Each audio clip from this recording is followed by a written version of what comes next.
আমি একটা চিত্র বলি গ্রামের, আমি গ্রামের ছেলে। সকালে ঘুম থেকে উঠার পর জামাই বেচারা কাজে বের হয়ে চলে গেছেন, সেটা খেতে হোক, দোকানে হোক, যেখানে হোক।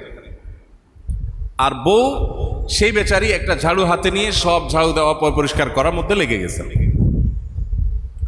এবং এরপরে রান্না বাড়া কাজ কাম এগুলো করতে করতে সারাদিন পার হয়ে গেছে। জামাই বউ সারাদিনের মধ্যে একবার টেক্সট SMS পাঠানো তো পরের কথা, ভিডিও কল বা ভয়েস মেসেজ পাঠানো তো পরের কথা, সারাদিনের মধ্যে একবার চেহারাটা দেখার সুযোগও পাইতো না। ওই রাতে সবাই ঘুমায় গেলে তারপরে যায় দুজন দুজনের চেহারা দেখার সুযোগ পাইতো, ততক্ষণে আবার হারিকেন ডিম হয়ে গেছে। সারা বছরে একটা শাড়ি দিলে দ্বিতীয় শাড়ি দিতে হিসেব